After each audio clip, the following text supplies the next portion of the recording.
Bismillahirrahmanirrahim. Assalamualaikum warahmatullahi wabarakatuh.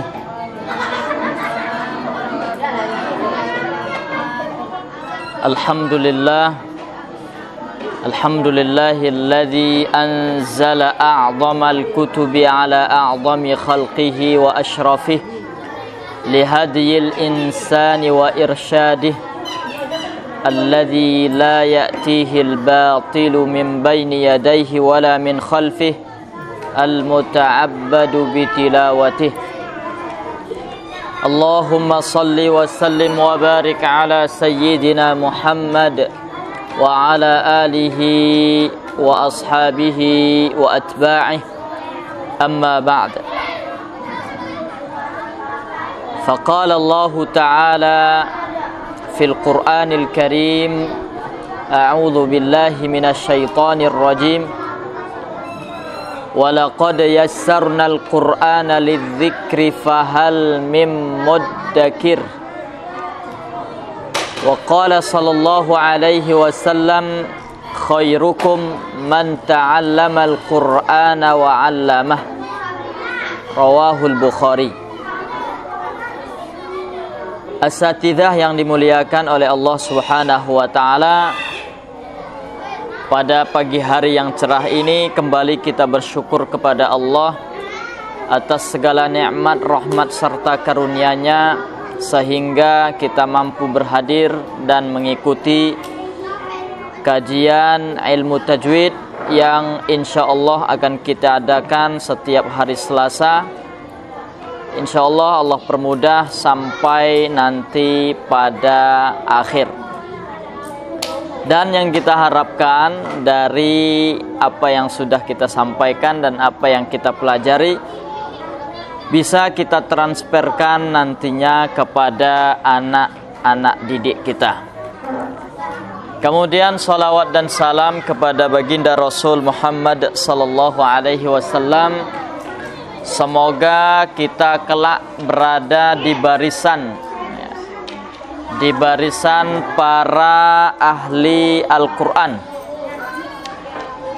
Meskipun di barisan itu kita bukan yang terdepan atau bukan yang mendekati barisan depan, ya mudah-mudahan walaupun kita yang paling belakang, tapi kita masih tetap berada di barisan para ahli Al-Quran. Amin ya Rabbal Alamin. Baik asatidzah yang dimuliakan oleh Allah Subhanahu wa taala, kita lanjutkan pada soal yang keempat. Soal yang keempat, ada berapakah sifat-sifat huruf beserta pembagiannya? Nah, sebelum kita jelaskan apa-apa saja sifat-sifat huruf, kembali kita mengingat lagi bahwa zaman dahulu buku-buku tajwid khususnya di Indonesia hanya mencantumkan makharijul huruf tanpa sifatul huruf. Entah apa alasan, kita tidak tahu pastinya. Mungkin dianggap sifatul huruf tidak terlalu penting. Tapi sifatul huruf sangat-sangat penting. Karena sifat huruf itu sangat melekat dengan huruf itu sendiri. Huruf tidak akan bisa diucapkan secara detail, secara jelas, kecuali dengan adanya sifat-sifat huruf. Ada kalanya satu atau dua huruf yang makhrajnya sama, tapi yang menjadi pembeda adalah sifatnya. Sebagai contoh huruf ta dan to. Huruf ta dan to makhrajnya sama, yang membedakan sifatnya. Makanya sering kita dengar karena tidak mempelajari sifat, akhirnya orang-orang awam banyak yang membaca ihdinas siratal mustaqim, akhirnya seperti ta. Ya, itu sebagai contoh saja. Nah, itu betapa pentingnya belajar sifatul huruf. Di dalam buku ini tidak tercantum alqabul huruf. Sebenarnya alqab juga ada di buku tajwid. Laqab ya, laqab huruf. Tapi saya perhatikan laqab atau alqabul huruf tidak begitu penting untuk mengucapkan ataupun menentukan karakter sebuah huruf. Makanya tidak dicantumkan di sini. Jadi saya rasa makharijul huruf dan sifatul huruf sudah mampu mewakili ataupun sebagai pembahasan utama dalam mengucapkan dan menyebut huruf dengan baik dan benar. Nah, sifatul huruf di sini ada 17 sifat. Ya. Di buku-buku yang lain ada disebutkan lebih dari situ. Tapi di sini supaya mudah kita ingat juga kemarin makharijul huruf 17 dan ini juga kita sertakan sifatul huruf 17. Jadi sifatul huruf yang 17 ada 5 huruf yang berlawanan atau 5 sifat yang berlawanan. Berarti 5 tambah 5 berapa? 10 ya. 10. Berarti yang tidak berlawanan sisanya ada 7 sifat. Nah, di sini kita bahas dulu yang pertama sifat-sifat huruf yang memiliki lawan. Misalnya nanti asatidzah ingin makna yang lebih detail itu ada di kamus saku di depan. Nah, misalnya nanti tidak tahu maknanya secara detail. Nah, pada kesempatan ini mungkin maknanya kita sebutkan secara ringkas dan insya Allah tepat sasaran. Yang pertama sifat jahar. Apa arti sifat jahar? Jelas ya, jahrun. Orang mudah bacanya jahar. Sebenarnya jahar, jahrun. Ya, jelas. Makanya pernah kan dengar orang bacaan sholatnya jahar, berarti bacaan sholatnya jelas. Lawan kata jahar apa kalau di sholat? Sir, bacanya sir. Tapi di sini untuk sifat huruf lawan dari kata jahar hams.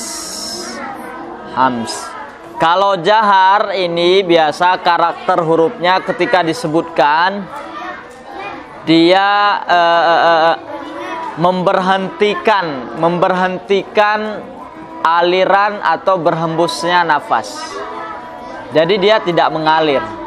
Kebalikannya kalau hamas itu mengalir, berhembus hawa, nafas. Nah, nanti kita praktekkan pada hurufnya. Kemudian ada sifat kedua rokhawah atau rikhwatun, rokhawah. Artinya lemah. Ya, singkatnya maknanya lemah.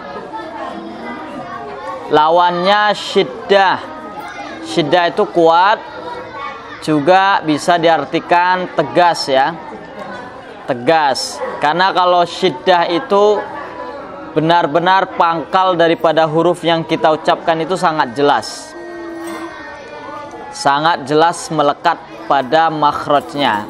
Sedangkan rokhawah dia seperti ngambang, ngawang dan lemah. Kemudian yang ketiga ada sifat istifal. Istifal dari kata asfala atau sufla, safal artinya menurun. Ya, menurun. Nah, pernah dengar ayat Al-Qur'an enggak? Yang tsumma radadnahu asfala safilin. Jadi ya paling bawah ya, nurun gitu. Kemudian lawan daripada sifat istifal, isti'la. Yang tadi itu gini, yang ini naik. Oke ya. Atau isti'la ini, istifal ini bisa dibilang juga istilahnya ya kurang tebal ya. Kalau isti'la yang tebal, istifal yang menurun yang tidak tebal. Kemudian infitah artinya terbuka, dari kata fataha, kemudian dimasukkan hamzatul wasl dan nun, infataha. Terbuka lawannya atau itbaq atau intibaq. Itbaq artinya tertutup. Kemudian yang kelima ismat, dari kata samt. Samt artinya kan diam ya, diam. Usmut gitu, diam. Tapi bukan uskut. Kalau uskut agak kasar sedikit. Usmut tuh agak. Kemudian lawannya idlaq. Idlaq ya dia lebih ke lancar, pleset gitulah ya. Nah, di sini ada huruf-hurufnya. Nanti kalau sudah diketahui huruf-huruf pada satu sifat, berarti huruf-huruf sisanya adalah sifat lawannya. Nah, yang pertama sifat hams. Hurufnya ada 10. Fahathahu syakhsun sakat. Coba ya perhatikan fa, bagaimana fa mengalir kan? Mengalir hawa, hembus, berhembus fa. Makanya kalau orang ngucapin fa salah. Selain makhrajnya juga salah, sifatnya juga tidak ada. Kemudian ha berhembus, ta berhembus, ha berhembus, sha berhembus, kha berhembus, berhembus, berhembus. Kaf juga ada berhembus, tapi memang sedikit ya. Ka itu berhembus. Ta juga ada yang mengalir, hamasnya mengalir. Nanti tampak ketika dia sukun. Ya, nampak ketika sukun. Berarti selain daripada huruf hamas adalah huruf jahrun atau jahar. Kemudian syiddah hurufnya 8, ajid, qatin, bakat. Ajid, qatin, bakat. Ya, hamzah itu harus syiddah juga mengucapinya, tegas. Enggak boleh ngawang ya hamzah ya. Itu harus jelas, harus syiddah. Kemudian ja, makanya kalau orang susah bilang ja ya berarti sifat syiddahnya kurang. Masa bilang ja ja, dia menempel kepada pangkal daripada makhrajnya. Sandarannya sangat kuat pada makhraj. Ko ya jelas. Kemudian to, ba. Kemudian kaf juga tetap jelas apa ya, tetap syiddah. Kemudian ada ta ya. Meskipun dia hamas bukan berarti ini ya, mentang-mentang hamas harus dia harus lemah, enggak. Beda kasus.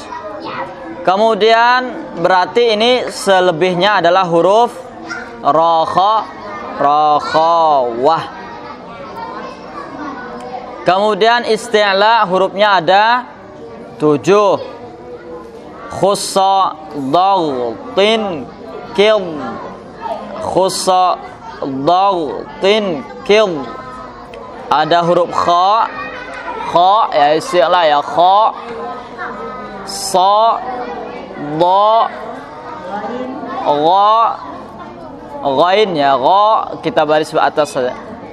Ta, qa, kemudian dha, itu semuanya isti'la. Jadi nggak ada yang kita ngucapinnya kha, sa, nggak ada. Da nggak ada. Ta nggak ada. Qa nggak ada kok. Dia tetap isti'la. Kemudian baq tertutup. So, makanya tertutup kan. Do, po, lo. Tuh. Dia menutup dulu kan, baru kemudian ada sifat idlaq. Apa arti idlaq tadi? Lancar ya. Dia ya ngucapinnya ringan lah. Meskipun sifat idlaq dan ismat tidak begitu berpengaruh pada sebuah huruf, tapi ada perannya sedikit. Firra atau farra min lubbi atau lubbin. Farra min lubbin. Hurufnya fa kan ya, tadi hamas dia kemudian lancar. Ro, ma, na, la, ba. Jadi lancar. Ketika nanti dia sukun tuh nampak dia lewat gitu aja ketika ngucapinnya.